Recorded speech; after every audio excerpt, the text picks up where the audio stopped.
Hello, bienvenue sur Ninon Petra Studio, je suis super contente de vous retrouver pour cette nouvelle vidéo. Donc comme vous pouvez le voir aujourd'hui, on est dans ma cuisine, ce sera donc une vidéo DIY. Dans les DIY d'aujourd'hui, j'avais très envie de mettre à l'honneur la thématique coastal. Donc c'est toute la décoration un peu de style bord de mer que je trouve très appréciable, notamment l'été. Bon après je vous avoue que ça peut rapidement tourner au kitsch si on en a un peu partout dans la maison.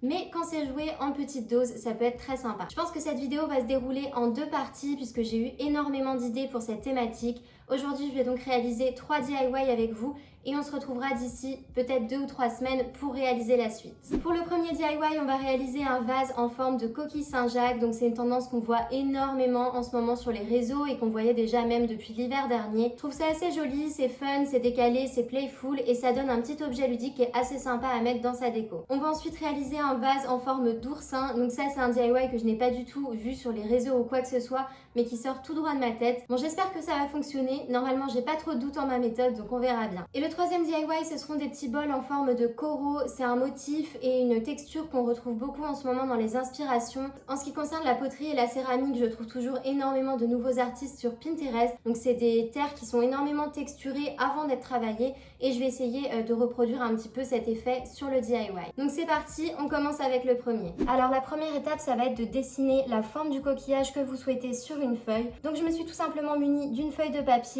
un crayon et une règle et je vais essayer de dessiner une forme plutôt symétrique. Ça viendra créer un modèle qui m'aidera ensuite à dessiner ma forme sur l'argile. Donc ici j'utilise une règle japonaise, c'est une règle qu'on utilise pour faire du modélisme. C'est assez pratique puisqu'il y a à la fois les centimètres mais aussi les angles et le fait de pouvoir voir à travers c'est quand même beaucoup plus pratique pour dessiner. Donc je vais utiliser des formes géométriques pour venir constituer mon coquillage, comme ça il sera entièrement symétrique et je devrais pas trop me tromper. Le fait de dessiner un gabarit à l'avance, ça vient vraiment faciliter la tâche lorsque vous placerez le motif sur la pâte. Et vous allez voir que comme ça, je vais me retrouver avec deux faces vraiment identiques. Une fois que j'ai une forme qui me plaît, j'ai tout simplement à la découper.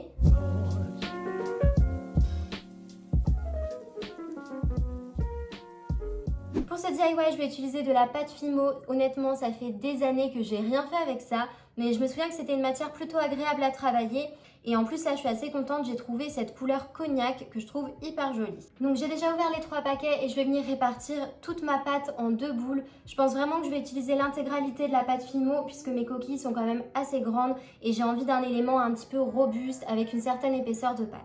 Bon, dans mes souvenirs, c'était quand même pas aussi dur à travailler. Là, je galère complètement à étaler la pâte. Donc, je vais essayer de faire preuve de patience. J'ai pris une petite bouteille que j'utilise en tant que rouleau. Ça a exactement le même usage. Donc, si vous n'avez pas de rouleau, ça marche tout aussi bien. Bon, c'est quand même une étape assez sportive. Heureusement que vous ne voyez pas ma tête à ce moment-là parce que je vous avoue que je suis rouge écarlate. Bon, au niveau de la pâte, comme vous pouvez voir, j'ai vraiment tout juste ce qu'il faut. Donc, je vais venir récupérer les surplus de pâte avant même de découper ma forme. Comme ça, je suis sûre de ne pas manquer. Donc une fois que la pâte prend bien la forme du gabarit, je vais venir découper au cutter. Vous pouvez utiliser un X-Acto ou un petit couteau pour cette étape, c'est exactement la même chose. Cette petite bouteille, elle va aussi me resservir pour faire un support à l'intérieur de mon vase. Donc bien sûr, je prends soin à ce que la forme de la coquille Saint-Jacques recouvre vraiment l'intégralité du vase. Pour avoir des belles finitions, je vais venir adoucir un petit peu les contours avec de l'eau. Donc vous pouvez utiliser un pinceau pour cette étape, mais avec les doigts, ça marche très bien. Alors la pâte Fimo, ça n'a pas du tout les mêmes réactions que l'argile. Ça vient pas boire l'eau en fait. C'est vrai que là, comme vous pouvez voir, l'eau, elle reste vraiment en surface. Mais ça fonctionne quand même pour adoucir un petit peu les contours. Avec un couteau, je vais maintenant tracer des petits traits sur la pâte Fimo pour représenter un petit peu les nervures du coquillage. Bon, je vais préparer la deuxième phase de la coquille en off et je vous montre ensuite comment on assemble le vase. Je vais maintenant prendre ma petite bouteille. Je vous conseille vraiment de choisir une bouteille qui est plutôt petite, ce sera beaucoup plus facile à recouvrir. Je vais commencer par la mettre à plat et je vais la recouvrir intégralement avec mon coquillage. Et je vais prendre l'autre façade que je vais coller tout simplement derrière. Ensuite, il faut que chaque branche du coquillage se rejoigne. Donc c'est assez pratique puisque ça va permettre de maintenir les deux morceaux de pâte entre eux. C'est une étape assez délicate, il faut essayer de ne pas trop faire de traces avec ses doigts sur la pâte. Donc je vous conseille vraiment de prendre votre temps là-dessus. Honnêtement, c'est vraiment pas mal, je pensais pas que j'allais y arriver avec autant de facilité. Donc je vais mettre tout ça au four pour au moins une demi-heure. Bien sûr, je vais surveiller la cuisson puisque ça fait très longtemps que je n'ai pas fait de pâte Fimo et j'ai pas trop envie que ça crame.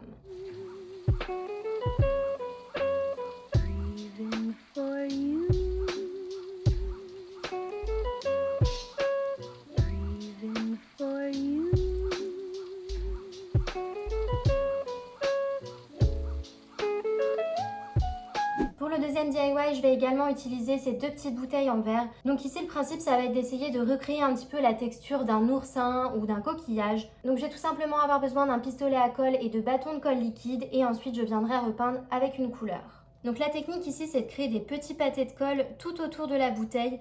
Donc là, je vais travailler de bas en haut, je pense que c'est la méthode la plus simple. Et je vous conseille de relever un petit peu votre pistolet à colle à chaque fois que vous placez un point. Comme ça, vous avez un espèce d'amas de colle qui se forme et c'est ça qui viendra créer la texture. Donc là, vous pouvez faire un peu ce que vous voulez. Vous pouvez tout à fait choisir de mettre de la colle sur l'intégralité de la bouteille ou uniquement sur la partie basse. Moi, j'ai vraiment envie de voir ce que ça donne avec de la colle partout, donc je pense que je vais opter pour ça. Donc plus la colle est froide, plus ça va s'étirer lorsque vous allez retirer le pistolet. Ça crée des textures intéressantes et vraiment différentes, donc là-dessus, je vous conseille vraiment d'expérimenter. Donc comme vous pouvez voir, les petits points de colle sont déjà secs sur la bouteille, donc je vais passer à la deuxième et ensuite on va peindre tout ça. Je trouve que le résultat tel quel est quand même hyper joli. J'aime beaucoup ces effets de bulles qui rappellent un petit peu le côté océanique. J'aurais pu vraiment le laisser comme ça, mais je pense que ça ira pas vraiment avec ma décoration. Donc ce que je vais faire, c'est essayer de créer une couleur de peinture un petit peu terreuse, naturelle, dans les tons rose-orangé. Et on va appliquer ça sur les bouteilles. Donc là, j'ai mélangé une peinture blanche de chez PBO et le marron, il me semble que c'est une peinture de chez Action. En général, lorsque je travaille avec de la peinture liquide que j'applique au pinceau, j'utilise jamais les couleurs sorties du tube. J'essaie vraiment de créer des tonalités originales qui me plaisent et que je pourrais pas du tout avoir en achetant directement le flacon. Je vais déjà appliquer une première couche en base, donc vous allez voir que ça va vraiment pas recouvrir dès le début l'intégralité des aspérités, mais le but c'est que j'y revienne à plusieurs fois pour vraiment combler tous les petits trous. Allez, je vais laisser sécher, je passe une deuxième couche et je vous montre le résultat.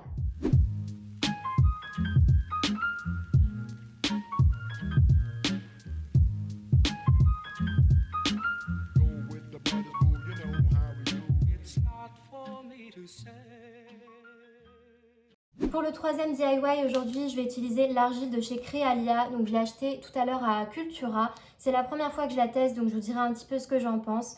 En général, j'utilise les argiles de chez Sostrengren et celles de chez Action.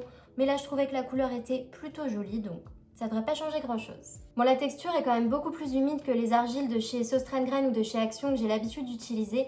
Là, comme vous pouvez voir, c'est vraiment très malléable. Je pense que ça va être encore plus rapide et plus agréable à travailler. Bon, par contre, je m'en mets un peu plein les doigts. Donc j'ai envie de réaliser deux bols, mais de tailles différentes. Donc là, j'ajoute de l'eau pour enlever toutes les aspérités sur la pâte. J'ai envie d'un objet fini plutôt organique, mais pour que ça fonctionne, il faut quand même que la texture soit assez régulière. Donc avec un peigne à grosses dents, je vais essayer de créer des petites rainures. L'idée, c'est que ce soit quand même un petit peu aléatoire. Donc j'en fais pas forcément partout de la même densité. Et à certains endroits, je vais venir un peu plus appuyer et sur d'autres un peu moins. Ensuite, vous avez juste à retourner le morceau d'argile sur un autre papier cuisson. Le but, c'est que la surface texturée se retrouve à l'extérieur de votre bol et qu'on voit les aspérités. Ensuite, je prends un petit bol. Donc là, comme vous pouvez voir, j'ai fait une forme qui correspond à peu près au niveau de la taille. Et je vais venir placer mon morceau d'argile au-dessus du bol. Je garde le papier sulfurisé pour que ce soit plus pratique à démouler par la suite. Là, j'appuie vraiment délicatement à l'intérieur du bol pour que les parois d'argile viennent coller le bois. Je fais quand même attention à ne pas casser ma forme puisque c'est assez fragile.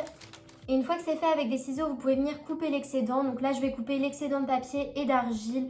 Le but, c'est pas vraiment que ça parte dans tous les sens, qu'on ait quand même cette forme organique, un petit peu alvéolaire, mais que ça reste assez joli esthétiquement. Cette étape, elle me permet aussi de rendre les contours un peu plus accessibles. Comme ça, je vais pouvoir revenir avec mon petit bol d'eau et nettoyer un petit peu toutes les bordures. Je vais essayer de rendre ça un petit peu plus lisse et plus régulier, même si après je pense que je vais le recouvrir avec de l'or liquide. Bon, je vous confirme que cette argile est vraiment top à travailler. Elle prend l'eau très facilement, elle est super malléable et franchement elle est encore mieux que la Action et que la Sostrengren. Allez, c'est bon pour celui-là, donc je vais les mettre à sécher quelques heures et je vous montre ensuite ce que ça donne. Donc mes petits bols en argile sont maintenant secs. Je suis surtout contente de la forme de celui-ci, je le trouve assez sympa. Les nervures à l'extérieur sont assez visibles et j'aime bien le résultat. En ce qui concerne le plus grand, je trouve que la forme est un petit peu trop aléatoire peut-être. Et là, je pense qu'il n'a pas encore tout à fait séché, donc je vais faire attention en le manipulant. Je vais donc utiliser de l'or liquide. Donc la mienne vient de chez PBO, ça se présente sous cette forme.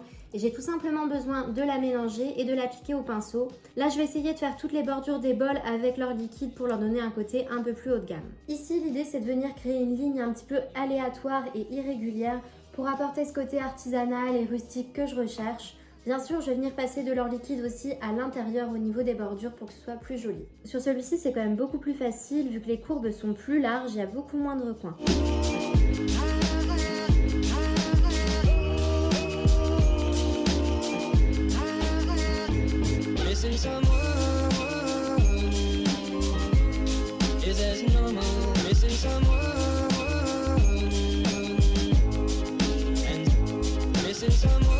J'espère que ces 3 DIY vous ont plu. En tout cas, moi j'ai adoré les réaliser. C'est vrai que je m'ennuie jamais lorsque je fais des DIY. Je suis quelqu'un d'assez manuel et créative. Donc j'aime beaucoup expérimenter, trouver des nouvelles méthodes, des nouvelles façons de faire. Et donc j'espère que ça vous plaît aussi. Si vous ne me suivez pas encore sur Ninon Petra Studio, je vous invite à me rejoindre en vous abonnant grâce au petit bouton rouge.